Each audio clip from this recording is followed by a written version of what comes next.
कुंडली में राहु कैसा है इसके बारे में एक डिटेल्ड वीडियो बनाए, ऐसे बड़े प्रश्न आते हैं। कुछ लोग कहते हैं कि तीसरे, छठे और 10वें भाव में बहुत अच्छा रिजल्ट करता है।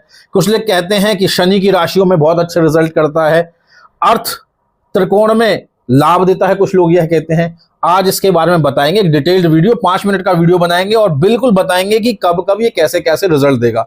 देखिए, किसी भी ग्रह को अगर आप ऐसा सोचेंगे कि यह हमें धन देगा तो ही अच्छा है, तो वह आपका सोचना ही गलत है। हर एक ग्रह की अपनी एक एबिलिटी है, अपने गुण हैं, धर्म हैं, तत्व हैं, उसके आधार पर वह रिजल्ट करते हैं।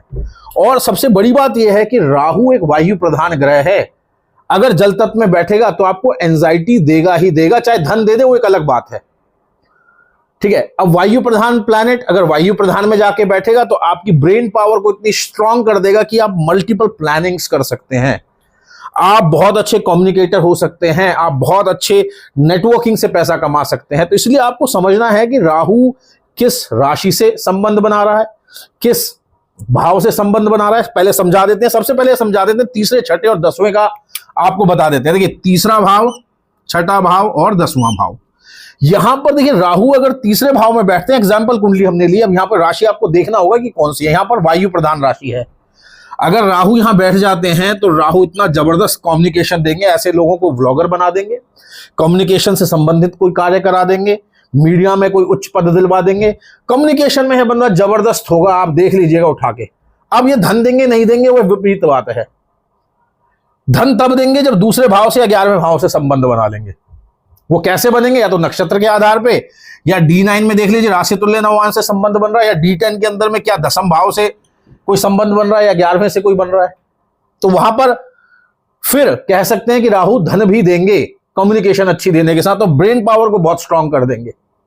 पर वायु में एक दिक्कत है, जब वायु बढ़ती है तो देह आपकी पीड़ा करती है, आप फ्रस्ट्रेटेड फील करते हैं, इसलिए ज्यादा विचार चलने वाले लोग अक्सर परेशान रहते हैं। इसलिए मैं कहता हूं 3 राशियां, 3, 7 और 11, आप देख लीजिए किसी और राशियों से ज्यादा इनको एंजाइटी का लेवल बढ़ा रहता है।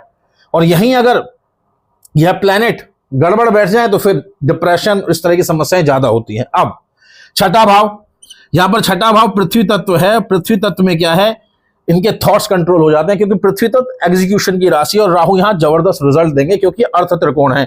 अब यहां पर धन भी दे सकते हैं क्योंकि अर्थ त्रिकोण का भाव है छठा भाव। और पृथ्वी तत्व में अगर वायु तत्व आ जाए तो यह अपने आप में एक बहुत अच्छा कॉम्बिनेशन माना जाता है। वैसे ही दूसरा भाव यहां पर पृथ्वी तत्व दिख रहा है, अगर यहां बैठ जाएंगे तो धन बहुत जबरदस्त देंगे, लेकिन झूठ बोलना नहीं छोड़ेगा ऐसा आदमी, और आपको पता ही नहीं चलेगा झूठ बोल रहा है कि नहीं।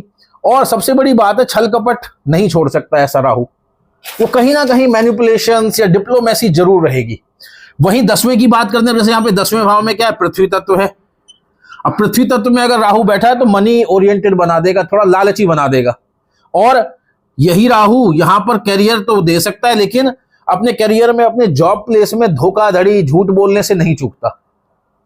तो यह इसके गुण और धर्म के आधार पर है, इसके तत्व के आधार पर है।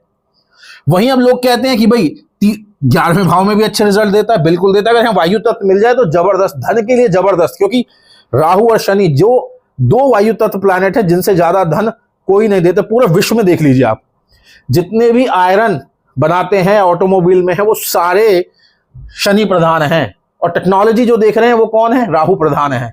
तो इनसे ज्यादा धन तो कोई दे ही नहीं सकता। और वायु तत्व में बैठ जाए तो फिर अपरंपार है, क्योंकि इसका कोई कंट्रोल नहीं है, मतलब कितना पैसा देगा आप अंदाजा नहीं लगा सकते। वे कॉम्बिनेशंस बताएंगे, लेकिन वायु तत्व में कंफर्टेबल फील करेगा क्योंकि खुद वायु तत्व है, ठीक है। अब यही राहु अगर जल तत्व राशि में बैठ जाए, 4, 8 और 12 है। अब मैं कहता हूं ये राशि अगर 11वें भाव में आ जाए तो यह आपको लाभ देगा, धन भाव में आ जाए तो धन देगा। लेकिन मैं आपको शर्तिया बात बता रहा हूं कि आप देखिए ऐसे लोगों का एंजाइटी का लेवल बढ़ जाता है और डिप्रेशन में जाने में टाइम नहीं लगता, जैसी उनको 7.5 लगती है। या शनि जब राहु के ऊपर से गोचर में जा रहा होता है, ऐसे लोग डेफिनेटली कहीं ना कहीं डिप्रेशन का शिकार हो जाते हैं। तो इस तरह आप अपने राहु को देख सकते हैं कि किसके साथ संबंध बना रहा है, उसके गुण और आधार के पर वह अपने रिजल्ट करता है। धन देना नहीं देना, जब भी वह संबंध बनाएगा 11 नंबर, 2 नंबर, 10 नंबर, 6 नंबर से राशियों से, मतलब इसमें जो भावों से, तो वह आपको धन देने की चेष्टा करेगा। लेकिन उसके अलावा उसके गुण धर्म के आधार पर हमने बता दिया राहु कैसा है। समझ ना आया हो तो आप कमेंट कीजिएगा, हम आपको उसका जवाब देंगे। वीडियो को जरूर लाइक, शेयर एंड सब्सक्राइब कर दीजिए चैनल को और हमसे जुड़े रहिए। नमस्कार।